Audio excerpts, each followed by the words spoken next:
Halo, selamat pagi Bapak, Ibu, dan Saudara-saudari yang dikasihi oleh Tuhan. Mari kita berdoa.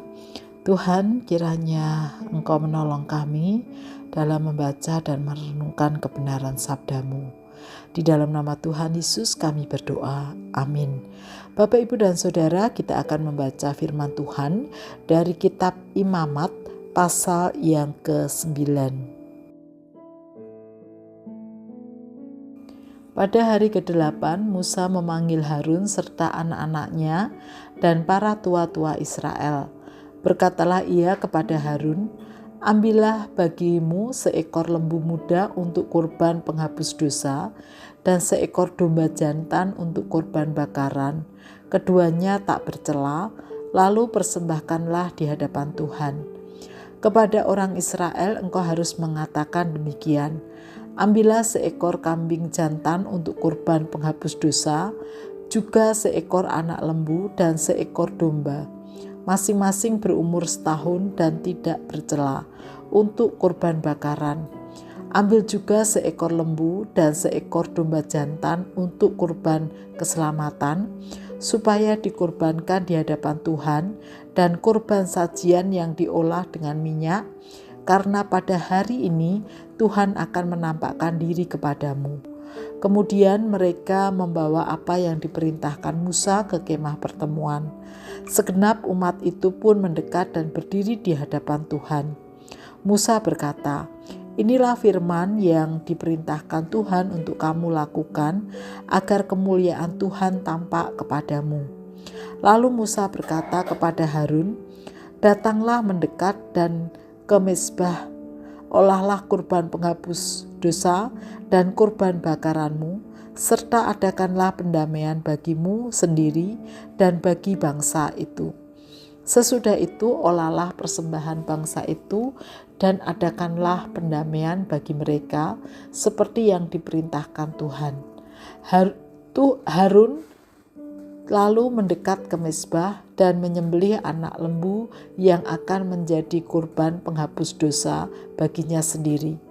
Anak-anak Harun membawa darah lembu itu kepadanya, dan Harun mencelupkan jarinya ke dalam darah itu serta membubuhkannya pada tanduk-tanduk mezbah. Selebihnya dari darah itu dituangkannya ke bagian bawah mezbah. Lemak, buah pinggang, dan umbai hati dari kurban penghapus dosa itu dibakarnya di atas mezbah, seperti yang diperintahkan Tuhan kepada Musa.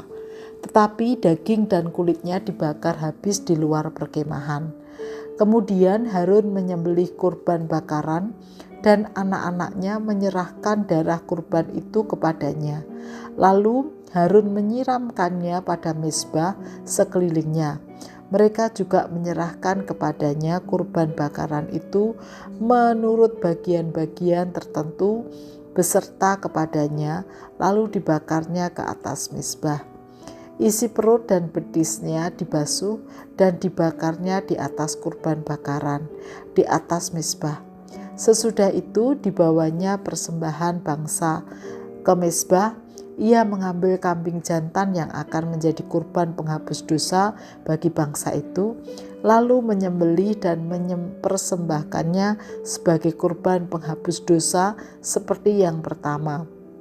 Kemudian ia membawa kurban bakaran ke mezbah dan mengolahnya sesuai dengan peraturan.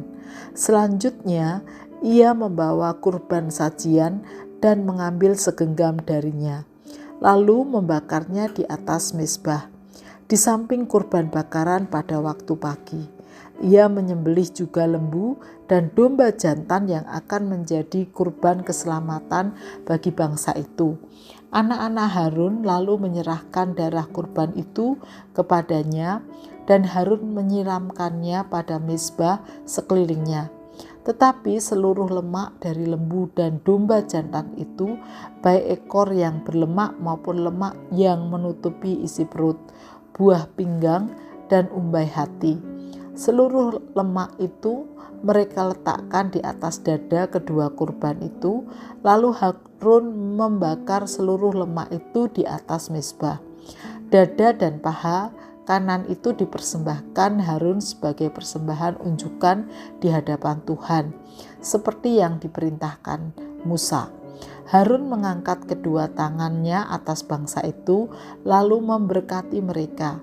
Ia turun setelah mempersembahkan korban penghapus dosa, korban bakaran, dan korban keselamatan. Musa dan Harun masuk ke dalam kemah pertemuan, lalu keluar memberkati bangsa itu. Tampaklah kemuliaan Tuhan kepada segenap bangsa itu. Keluarlah api dari hadapan Tuhan, melahap korban bakaran dan seluruh lemak di atas mezbah. Tatkala seluruh bangsa itu melihatnya, bersorak-soraklah mereka, lalu sujud menyembah.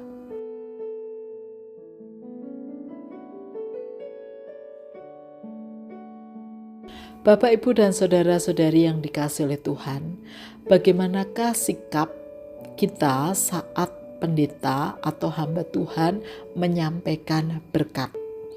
Apakah dengan hati yang terbuka atau biasa-biasa saja?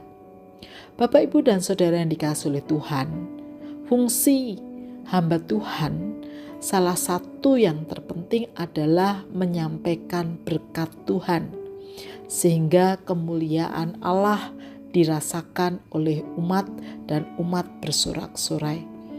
Demikianlah yang kita perhatikan yang disebutkan dalam teks bacaan kita pada pagi hari ini. Menjadi seorang imam tentu tidak mudah. Karena itu dia harus terus menjaga diri dan terus terhubung dengan Tuhan, sehingga menjadi saluran berkat. Artinya, ketika dia menyampaikan berkat kepada umat, dia sedang menyampaikan berkat ilahi. Karena itu, Bapak, Ibu, dan saudara, jika seorang hamba Tuhan menyampaikan berkat, itu adalah salah satu bagian peran tugas penting yang dikerjakan oleh imam atau hamba Tuhan yang dipilih oleh Tuhan dan diurapi. Karena itu, mari membiasakan diri bagaimana memiliki sikap hati yang benar dalam menerima berkat yang disampaikan oleh hamba Tuhan. Sikap hati yang terbuka menolong kita untuk merasakan kuasa Tuhan dan pemeliharaan Tuhan, serta rahmat Tuhan dalam hidup setiap hari. Mari kita berdoa. Tuhan, kami bersyukur bahwa Tuhan memilih dan mengutus hamba-hamba Tuhan untuk menyampaikan berkat Tuhan kepada setiap umat Tuhan. Dan biarlah Engkau memberkati setiap hamba-hamba Tuhan yang ada, agar sungguh-sungguh melalui berkat yang disampaikan, hadirat Tuhan dinyatakan. Dan ajarkanlah kami sebagai umat-Mu, kami boleh membuka hati kami, sehingga kami boleh melihat dan merasakan kemuliaan Tuhan melalui berkat yang Tuhan curahkan. Di dalam nama Tuhan Yesus kami berdoa. Amin.